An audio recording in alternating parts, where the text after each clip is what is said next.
আমরা সকলে আমাদের জায়গা থেকে একে দোষ দেই, ওকে দোষ দেই, এ চক্রান্ত করছে, ও চক্রান্ত করছে বলি, কিন্তু আমাদের অনেকেই এই সিস্টেমগুলো যে কারণ দিয়ে বাধাগ্রস্ত হয় সেই কারণগুলো সৃষ্টি করছি। আমাদের অনেকে আমরা সিন্ডিকেট চালাচ্ছি, আমাদের অনেকে আমরা চাঁদাবাজি করছি,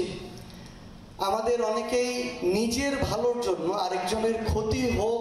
কিংবা না হোক সেটা চিন্তা না করে নিজের ভালোর জন্য যেখানে প্রয়োজন সেখানে সুপারিশ নিয়ে এক ঘর থেকে আরেক ঘর, এক দরজা থেকে আরেক দরজায় দৌড়াচ্ছি। আমরা নিজেদের স্বার্থ নিয়ে এতটাই ব্যস্ত যে এখানে দেশের কি হলো, মানুষের কি হলো, এগুলো চিন্তা করার আমাদের সময় নেই। মাঝে মাঝে আসলে আমাদের নিজেদেরকে, আমাদের চারপাশে যারা আছে, এই সিস্টেমটি যাদেরকে দিয়ে চলছে, এদের অধিকাংশ মানুষকে এত বেশি স্বার্থপর মনে হয়, তখন মনে হয় যে এই যে এত এত মানুষ জীবন দিল, রক্ত দিল, এত পরিবারের এত হাহাকার, এগুলোর আসলে যে ফলটা প্রত্যাশা আমরা করছি, এই ফলটার দিকে আমরা যেতে পারবো কিনা। তারপর আসলে আমরা আমাদের জায়গা থেকে বিশ্বাস করি যে সৃষ্টিকর্তা অবশ্যই আমাদের জন্য চ্যালেঞ্জ যেমন রেখেছেন, এই চ্যালেঞ্জ থেকে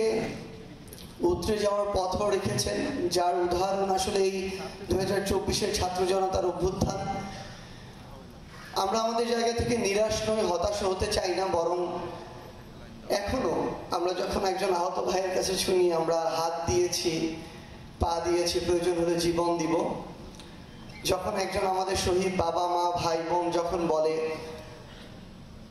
যে আমার সন্তানের জীবন গিয়েছে যাক, আমার ভাইয়ের বোনের জীবন গিয়েছে যাক, প্রয়োজন হলে আমরাও জীবন দিব, কিন্তু যে কারণে খুনি হাসিনাকে আমরা তাড়িয়েছি, যে কারণে এতগুলো জীবন দেওয়া হয়েছে, সেটা যেন বাস্তবায়িত হয়। তখন আসলে আমাদের সাহস, শক্তি সবকিছুই একটা অন্য মাত্রায় যায়। আমরা শুধু আপনাদেরকে আমাদের জায়গা থেকে এটুকু কথা দিতে পারি এবং অনুরোধ করতে পারি, আমাদের ব্যক্তিগত জায়গা থেকে যেন আমরা সৎ থাকি, ন্যায়ের সাথে থাকি, নিজের যতটুকু করা উচিত ততটুকু করি, অন্যের হক না নষ্ট করি। এই কাজগুলো যদি শুধু আমরা ব্যক্তিগত জায়গা থেকে করতে পারি, যেই বাংলাদেশের স্বপ্ন আমরা দেখছি, খুব দ্রুত সেই স্বপ্ন পূরণ করা সম্ভব।